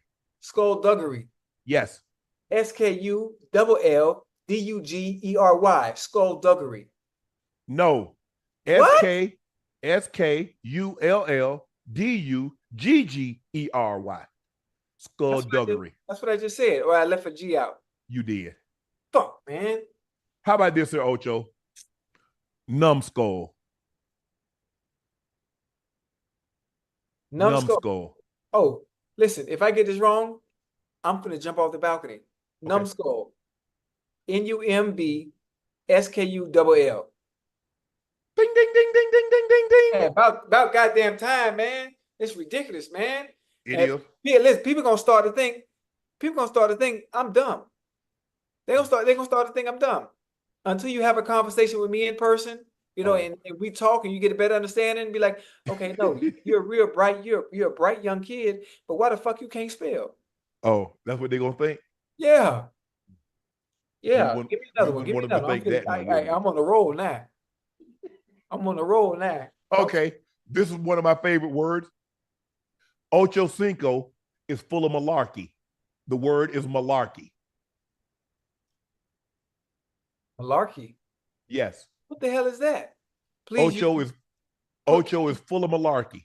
Please use malarkey in a sentence. I mean, I've never heard I just used it in a sentence. Ocho is full of malarkey. I mean, like full of shit? Yeah.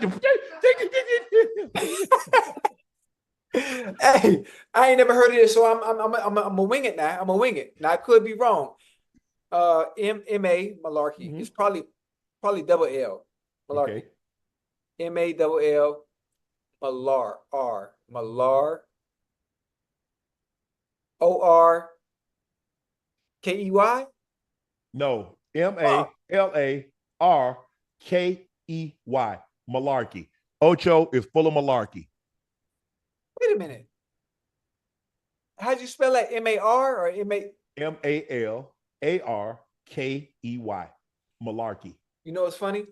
I'm not even trying to be funny. I've never, ever heard that word used in a sentence. I've never heard that word in general outside of today. So therefore, me not knowing how to spell it, I mean, listen, I tried to sound it out.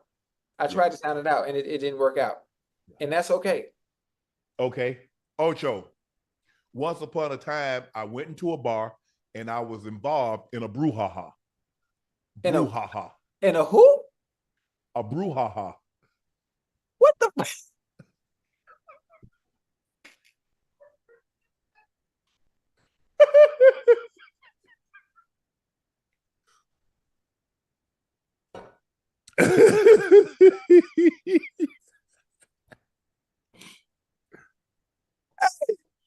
Come on, man.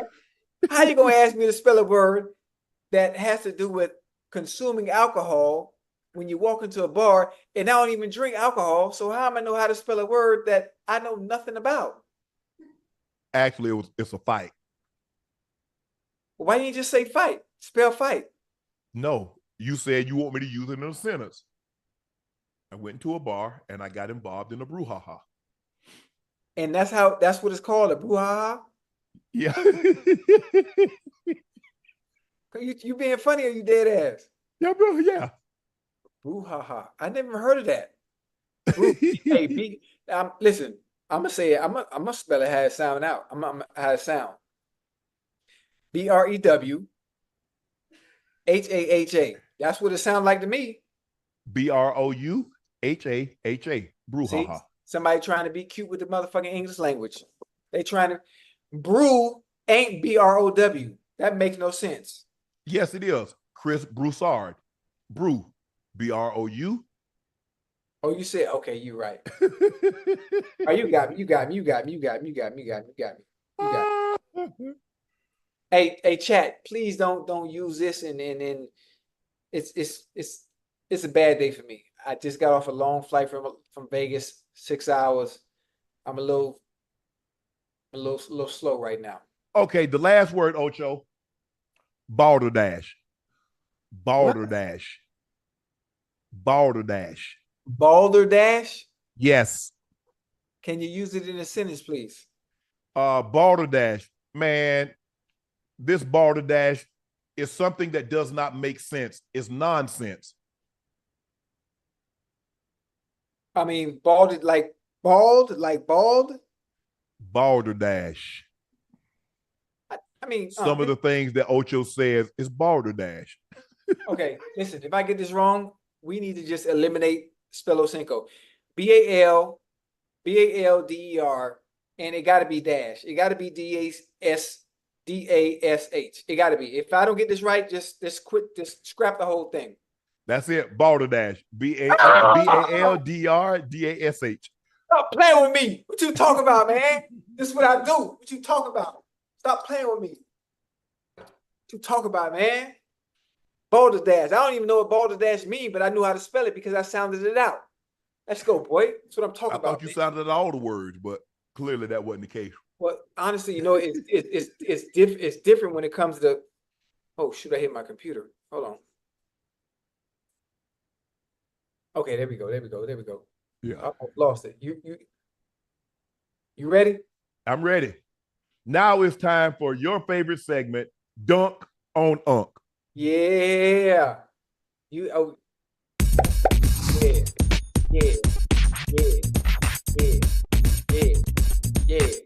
Okay, here we go. Question number 1, Dunk on Unc. Which Washington player holds a franchise record for the most rushing TDs in a single season? Wow. Yeah. He's from Miami too. He from Miami? No, I'm just throwing it out there. Never mind. Don't mind me. He from Miami? I don't know where you from. Most rushing touchdowns. Yeah. Russian ones. Like when you run. I know. I'm gonna say John Riggins. I don't know. That was a good one. That was a good guess. John Riggins is the correct answer. For a bonus, would you like to answer how many touchdowns that is? Nah, but Okay. I like how you tried to throw me off though. Man, that Ocho boy, you dirty Ocho. Hey, how you gonna this joker gonna try to pull a Slumdog Millionaire? Write the wrong answer on the mirror for me. Okay. Oh, who is the Buffalo Bills all-time leading? My bad. Who is the Buffalo Bills all-time leader in receiving yards? Buffalo Bills all-time leading receiver in. Oh my God, who is the Buffalo Bills all-time leading receiver in receiving yards? It's either one or two. Not it might be one or two, but you only got one name to I use. only get one. Damn. Yeah, I know how you feel. I'm gonna say Eric Mose. Oh, that motherfucker was nice, boy. But the correct answer Andre is Reed? Andre Reed, 13,095. Yeah. How many? 13,095 yards. Andre Reed. Okay, we got you. You 1-1. You 1-1. Which head coach led the Bengals to their first Super Bowl appearance? Super Bowl 16. Which head coach led the Bengals to their first? Forrest Gregg. Okay, that was a good one. That was a good one. Ocho, Don't say you plugged in. Don't say you plugged in. I'm logged in, Ocho. I'm www.sharp.com. I dialed it up. Not really. I dialed it up. Everybody would know that. Everybody would know that has any type of knowledge of the game of football. Okay, next one right here. Oh, you definitely ain't getting this. In what year did the Jags make their first appearance in the AFC Championship? Oh, they beat us. It was It was after the 96 season, so it was 97. They lost to the Patriots. In what year does Jags make their first? Okay, it was 96. It was the 96 season, but the 96 goes into 97. Okay, you got it right. Okay, 96. Because I was going to say, if you said 97, you would actually been wrong because you've been talking about 98. But you got it right. Okay, here we go. Name the three Bengal players. I mean, we the same size. Don't do that. Name the three Bengal players that have won the NFL Offensive Rookie of the Year award. Name the three Bengal players that have won the NFL Offensive Rookie of the Year award. This is a good one right here. If you know your history. I don't. Hey, shit. When the Bengals, y'all ain't won a whole lot of awards now. Y'all did. You know what you call them? Y'all do got a couple of MVPs. Boomer Esiason won MVP. Yeah. I think Ken Anderson won MVP. I know Chase was Rookie of the Year. There you go. You got one. Man.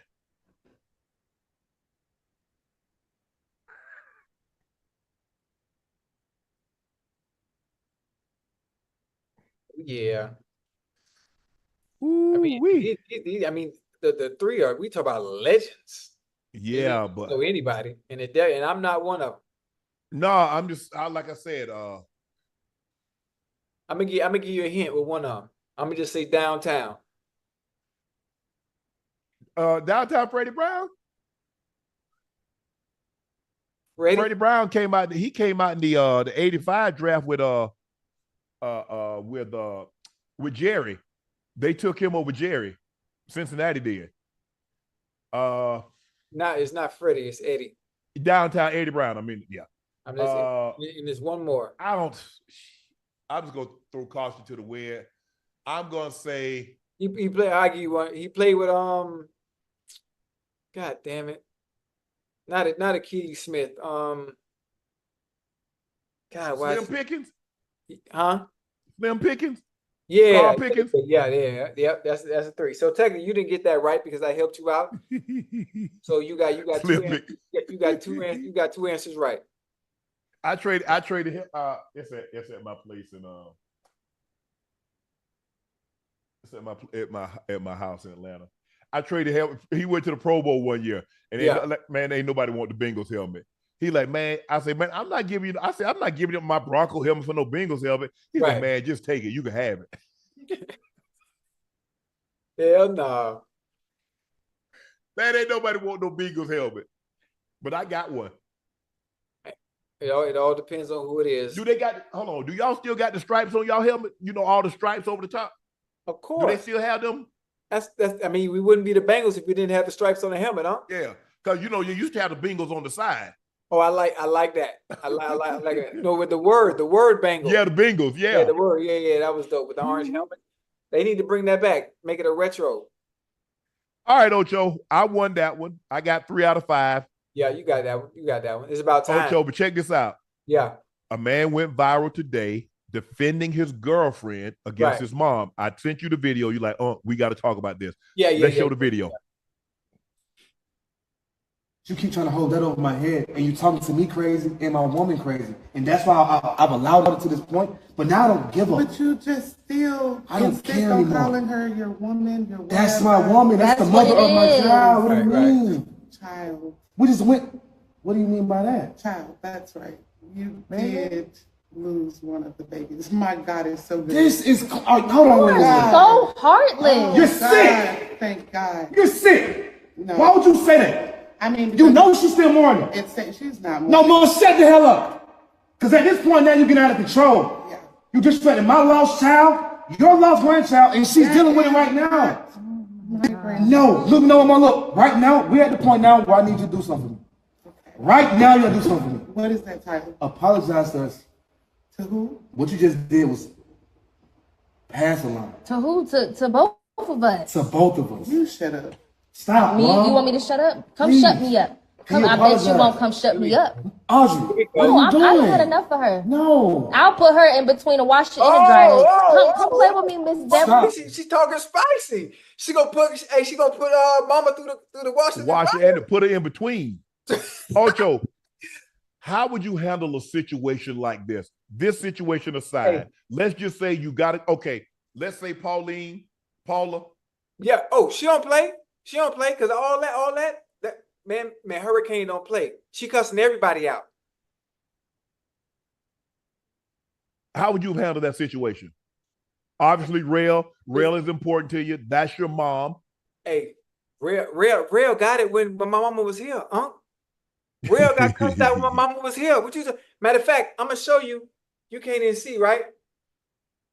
Listen, remember I told you when my mama passed away? Her messages, right? You see my phone? Yeah.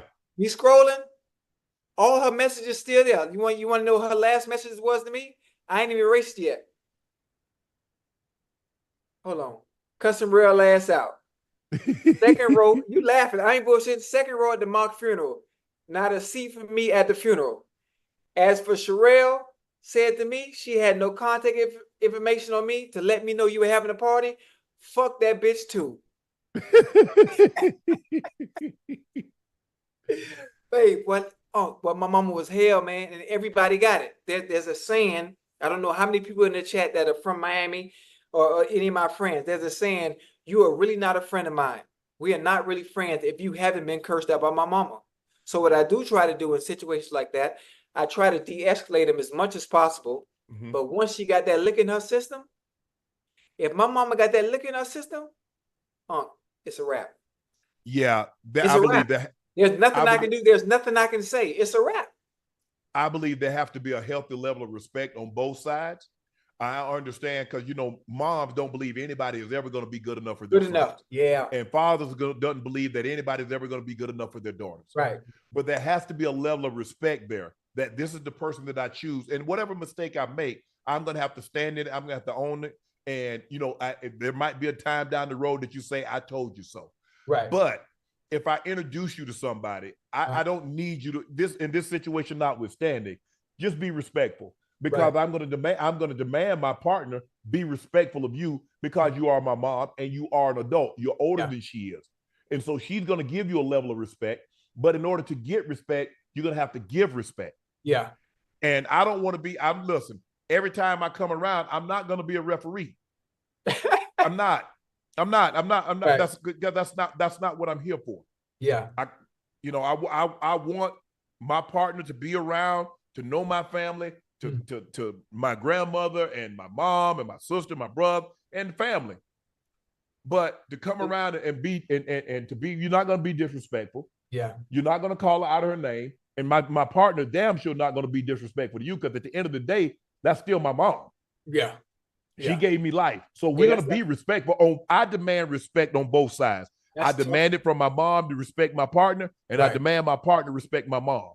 Yeah, that's tough. That's tough, Unc. I mean, listen, your mom is a little different than my mom was. I mean, there are other people's mom. They operate different in that space when it comes to who their son might be dating. Yeah. My mama don't give two you know what, and didn't care who you were. you was gonna get it. Any small little situation where things don't most of the time go her way, or you don't check in. It's just weird, some of the things that would trigger her, and I would do everything I can in my power to de-escalate situations the best way I can. And it was hard for me to even take my mama places with me, huh? It was hard to take her to important stuff, red carpet events, because I know what's gonna happen.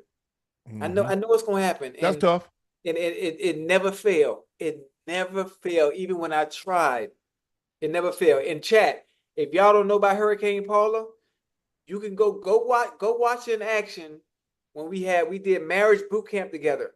My mom and I, we did marriage boot camp together, family edition, where I tried to reunite and bring us a little closer together, because we were always at wit's end. My grandma raised me, so I tried to do all I can to see if I can fix and rectify our situation as mother and son. And boy, she showed her ass. But she showed her ass. She cussed everybody out. My thing is, I'm never gonna curse my mom. I'm never gonna be disrespectful to my mom. Yeah. I'm just gonna have a conversation with my mom and like, Mom, look, I'm an adult now. Yeah. I'm not the little boy. Yes, I am. I'm still your baby. I'm the one that you gave birth to on June 26, 1968 in Cook County Hospital. That's me. Yeah. But I'm a man now. And I'm in my right mind. I'm old enough. I'm wise enough to make decisions. They might not be perfect. My grandmother had just the opposite approach. My grandmother's like, I ain't got to sleep with them. If you like them, I love them.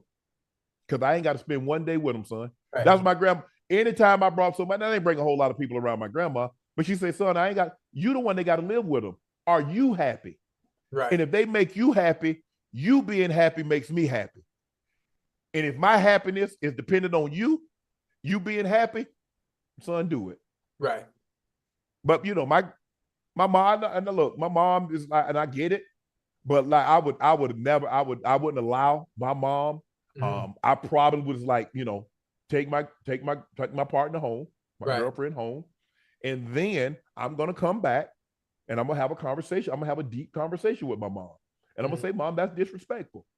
I said, so in other words, you don't respect me, so you don't care about me. You don't care what I want. You don't care what I like. You don't care about my happiness. This ain't about you, Mom. Right.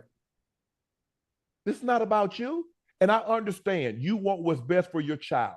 All parents, I ain't gonna say all. Most parents want what's best for their child if they have anything. Right. Because I'm never gonna be that parent parent. Oh, you think you better than me? What parent worth anything says that to a child? You think you better than me? Right. But I will have a conversation with my mom. That I thought that was very disrespectful. Yeah. The way you talk to her, the way you talk to me. Right.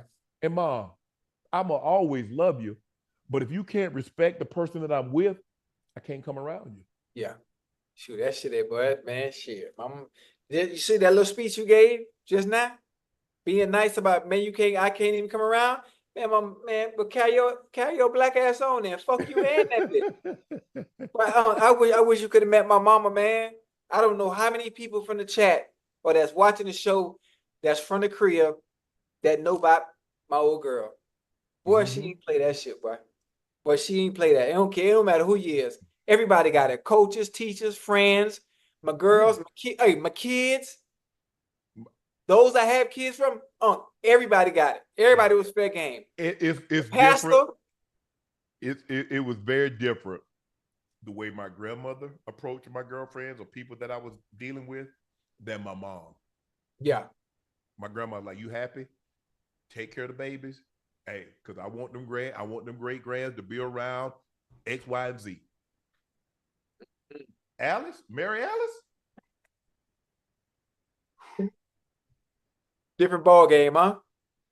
But the thing is that you tell Mom, just because I have somebody in my life, that doesn't mean I love you any less. Just because I got a kid from this person, that doesn't mean that's going to take any of my love from you. You my mom. You always gonna be my mom. I'm always gonna do for you. But now I have responsibilities that I have to do for someone else also. Right. Now I might not be able to do as much as I could do because I have other responsibilities. First and foremost, that's one thing Barney and Mary Porter raised us to do. You take care of your responsibilities. And I'm gonna do that. Right. Because I created it. So anytime you create something, you take care of it. Right. Okay, mom, but I still got you. You think you're gonna be you can't call me and say I need something, I need X, Y, and Z and not get it? Maybe I don't give you everything. Because you look, mom, you and I both know a lot of times you call for stuff that you don't really need, but you know I got it and I'm gonna send it. Send it anyway, yeah. Yes. Love you. Why the hell y'all think I do all this? For my family, my sister, my brother, my mom, my kids. Mm-hmm. You know, like I say, I don't buy a whole lot of stuff for me. It's about them. I don't have a grandmother now. My granny is gone. But what she did is what I did promise her, that I was going to hold it down. Right. That I was going to make sure everybody was going to be okay. And she could go rest easy knowing that she and my grandfather did the job of the way they were supposed to rear me. And I was going to hold it down. I got it. Right. Don't you worry about a thing. You're never going to have to worry about Spanky. You're never going to have to worry about Libby. You're not going to have to worry about Mama. My kids straight. I'm going to be okay because that's the way I was raised. So, yeah, I'm big on respect, Ocho. I don't bother people. I don't call people out their name. I stay to myself. It's not that important to me. What somebody else doing, it doesn't bother me. What some woman is doing, if you ain't feeding, finance, or effing Shan, why I care? Right. Right. What you need to have some kind of like importance for me to care about what you're doing. Yeah. Nah. Kayla, Kaylee, Kiari. Okay. My kids' mom, I worry about, hey, they married. Hey, you know y'all can still call if you need something. Right, right. You can still call. Let them know, hey, ain't nothing going on. They ain't got to worry about that. But I don't believe in that disrespect stuff.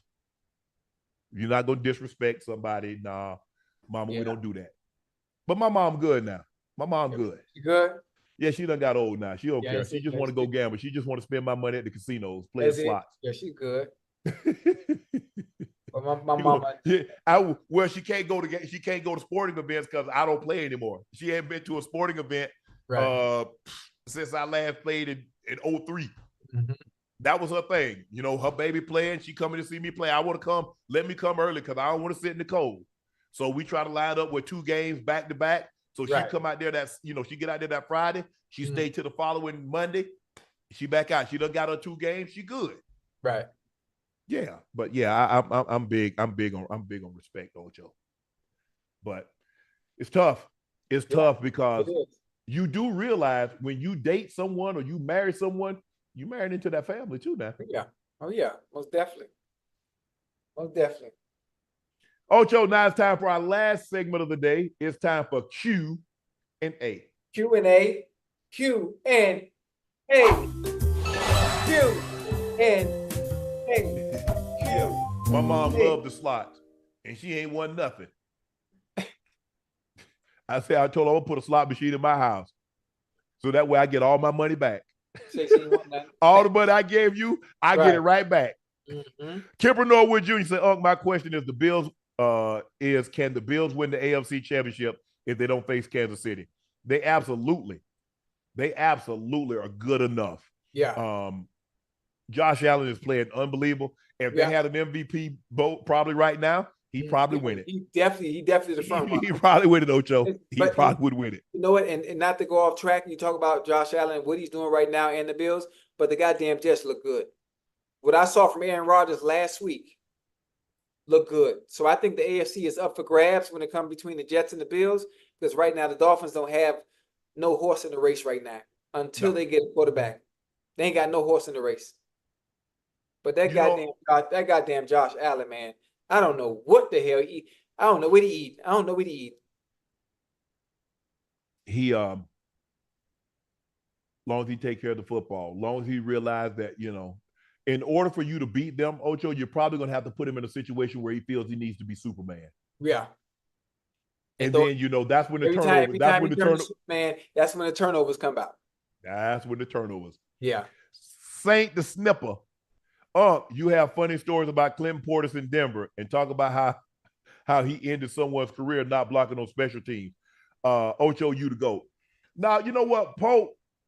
We hit Pope up. We had, rookie night out. We took down Del Frisco. We hit Pope over the head for about 20 brands.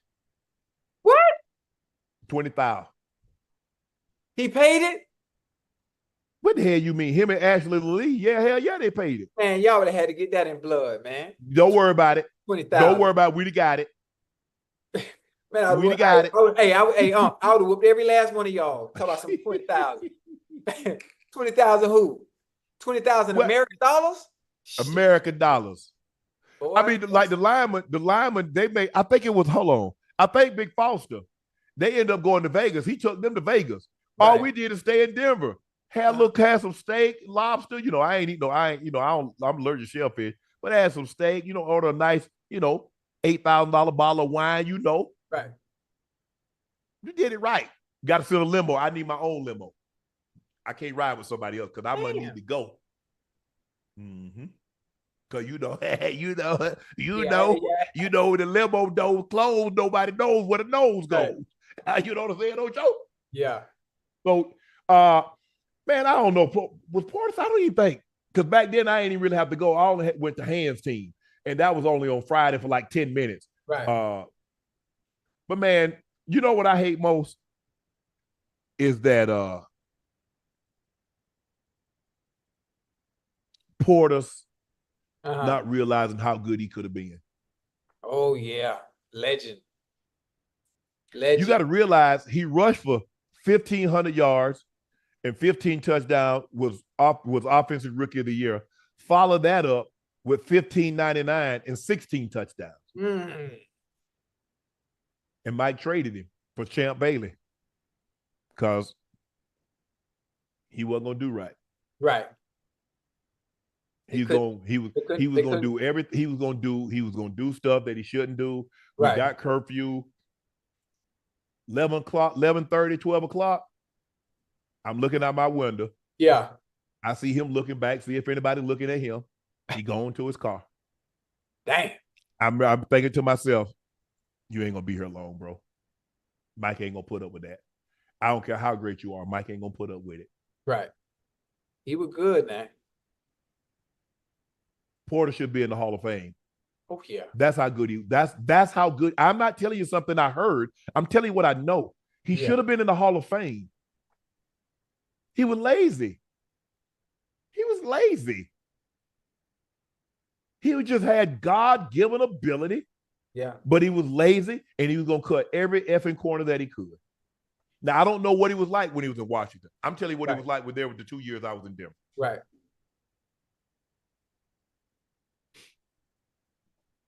And that's just tough for me because I hate to see guys waste that kind of ability. Right. See, I'd have had 20,000 yards with my work ethic and that kind of ability. Mm-hmm. Man, please.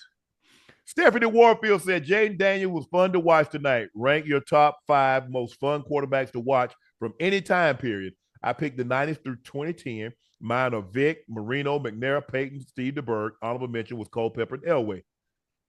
Who is your favorite quarterbacks to watch, Ocho? Oh, Marino. Marino is my favorite quarterback to watch because that was Book of Dano. Huh? Dano. We call him, Dano? we call him Dano. I mean, listen, Hawaii 5-0. Right. That's all I knew growing up. Dan Marino, Mark Duper, and Mark Clayton. That was all I hold on, I'm getting my charger because my computer, my laptop on 10%.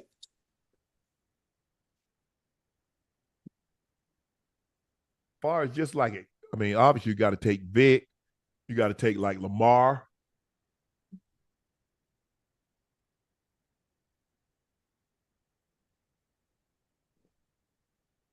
Hey, see, I think I'm looking at these. You like wow factor because McNair, you got hell trying to get him on the ground, and he's kind of like a Big Ben. He was Big Ben before Big Ben. Right.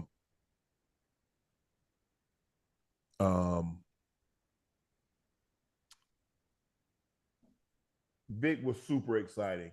Lamar has that same ability. The flash, can throw it, can run. He's gonna make you miss. He's gonna stop on a dime, start, take off again, make you look foolish. The same thing. Vic was just gonna outrun you. You wasn't gonna be able to catch him. I love Patrick Mahomes and his ability, his improvisational ability to throw the football. Okay, we good. How many of them quarterbacks you just named that you like? I like Vic. I like Lamar. Uh-huh. As far as like, I'm looking at them like exciting to watch. Like, damn, what? Oh, exciting? Yeah. Well, number one most exciting quarterback of all to me, from an exciting standpoint, like must-see TV, would be Vic. Yeah. Would be Michael Vick. I don't think unless you were there during that time, during that tenure, you'd never understand. Nah. You would never understand what that Michael Vick experience was like. Yeah. But Lamar's up there. Lamar's up there. Oh, yeah. Well. Lamar's up there as well. I'm talking about like exciting, like. Yeah, that's the thing. And Mike admitted it. Like, if he had taken it more serious, right? If he took it as serious as Lamar does, boy, boy, he was special. Yeah, he was. He was special. Yes, he was. I'm talking about from just playing the position. You got to say Brady. Oh yeah, Manning, Brady and Mahomes. Just like I'm talking about Ocho, just playing like if I could like a quarterback, his ability to under duress, right, and be calm, like Brady. I want his mind to be like a computer, like Tom Cruise at the board at Minority Report. Right, yeah, just off information. I want him to have the improvisational skills like a Mahomes. I want him to have the foot speed like Vic. I want him to have the athleticism to make you miss like Lamar Jackson. And I want him to have the arm talent of Aaron Rodgers. Yeah. I ain't gonna lose a game. My quarterback gonna run. For like 200 yards a game and throw for 300 every game. Those are the days. J-Dub Akron said, have either of you ever been racially insensitive or had a racially insensitive coach? If so, how did you handle that situation? Congrats on the new award. Nah.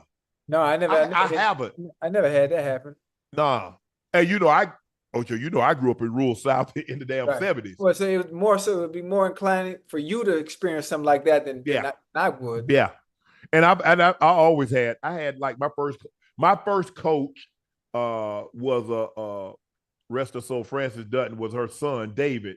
Right. I went to school with her son, Clayton, who was his younger. Well, David was his older brother. So I went to school with them.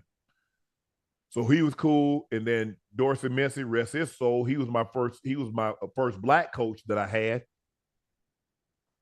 Nah. Never had to. But back then, if a coach checked you, right, and you went home, the first thing your grandparents asked you, or your mom asked you, what'd you do? Because I know that man ain't do that for nothing. Just for no, yeah. I just told you what the man did. You talking about I did something. So back then, people held your ass accountable. Parents and grandparents held your ass accountable. Because I know you. Because you got a smart mouth. Okay, and what you did wrong? Yeah. First question every time. But I have not. I don't know how I would have handled it. It's different because you're talking now. I'm 56. You're talking about a kid somewhere between the ages of 9 and 13. Yeah, your reaction, the way you react, be totally different. You never got sideways with an adult. Right. No matter black, white, you just didn't. You just chalked it up and went on about your day. Yeah. Joni Fana said, what do you think about Dejanay Carrington's poking the eye on CC. Can I get a shout out for my children, Will and Grace? Love you both. Thank you for watching. We really appreciate that. We appreciate the support. Will and Grace, your mom wants to give you guys a shout out. I didn't see it, but I heard people talking about it. It was an accident. She reached in. Okay. She reached in and just caught her eye by accident. Yeah. Man, I had so much other stuff, trying to get ready for First Take tomorrow, knowing that, so I'm just looking at the game, Caitlin Clark yesterday playing the Sun, looking at Asia, what she was able to do. I knew we were going to talk about Asia and the MVP, Caitlin and the Rookie of the Year. So I'm sorry, guys. I wish I could give you a more definitive answer, but I didn't see it. Y'all know I ain't got no problem. If I see something, I'm going to say it. Haram, bro, I don't even know how to pronounce your name, so I ain't going to even butcher it. What's up, Nightcap crew? I just want to know, why did you stop doing the Dumb Daily Award? That's Ash. I think it was good for the show. Okay, we're going to bring it back. We took a hiatus, and then we tried to get ready for the show. And if you notice, we're just not getting the beats back where we're doing Spell-O, where we're doing Dunk on Unc. So we got to get our rhythm back, get our cadence back, but it's coming back. I promise you it's coming back. Aiden Yankore, what's up, Unc Ocho? Yesterday, my firstborn turned 1. His name is Zion? Zane. Could you please wish him a happy birthday every time y'all are on? He loves it. Thank you for entertaining us. Zane, happy first birthday. And appreciate you guys watching. We appreciate the support. That means a lot to us to know that we've had a lot of people that have been here since day one. We've had a lot of people that's joined us and have never turned their back on us and never left us. So we greatly, greatly appreciate the support and all the awards that you guys have helped us win over the years. And many, as you can see, some of them in the back here with some 100,000 subs, 1 million subs, Webby Awards, and we just won another award. Put that award in here, what we just won. What award we do? Oh, we won Best Sports Black Podcast Award, Ocho. Now you finna start getting some hate too. Nah. Who? You. Nah, everybody love me though, regardless. Hell nah. I need you to get some of that. You need to get some of that heat up off your boy. They never. It's just impossible. I'm such a likable figure. It's hard to even hate me. Like, it's hard. You would have to like really dig deep down and just be like, and if you hate me, then it's actually something. It says more about you than it does me. I'm saying it does. Oh, so you really tell me it's really hard to hate somebody that you don't know, huh? Oh, okay. But anyway, I get what you're saying. Yeah. I mean, listen, I'm just telling you, I'm such a likable person. Me too.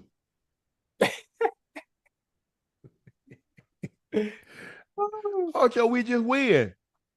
Yeah. Like DJ Khaled say, we the best. All we do is win. So, guys, thank you for joining us for another episode of Nightcap. I am your favorite Unc, Shannon Sharpe. He's your favorite number 85 from Liberty City. Pro Bowler, All-Pro, Bengal Ring of Fame honoree, legendary Bengals great.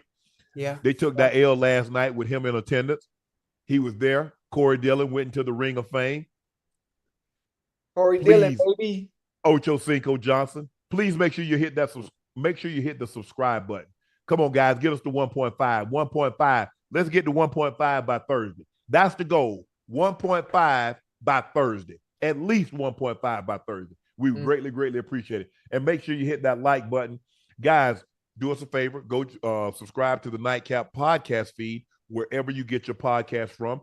Every podcast subscriber counts. Every podcast subscriber matter. We thank you because all these awards we're winning, it could not be possible without you. So we thank you for that.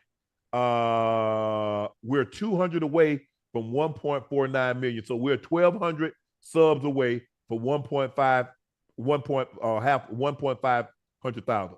1,500,000, right? Yes. So that's our goal. By Thursday, 1.5. Excuse me. Make sure you check out Shea by La Portier. We have it in stock, and if you can't find it in a city or state near you, make sure you check out our site, and we'll ship it directly to your home or your address or wherever you want it to be shipped. Please go follow my media company on all its pages. That's Shay Shay Media, and my clothing company, 84. We did this shirt. We do all the tees. That's 84 being spelled out. Unc and Ocho tees are back in stock. I repeat, Unc and Ocho tees are back in stock. And if you ordered merch within the last 3 weeks, it's being shipped out this week. Ocho has a new cigar. It's called Cigar of Honor. It's a limited edition tribute to Ocho's legendary NFL career. This is an extremely, extremely limited release. So make sure you get your reserve box now. Only 850 boxes will be available for reservation. If your reservation is required, we pinned the link at the top of the chat.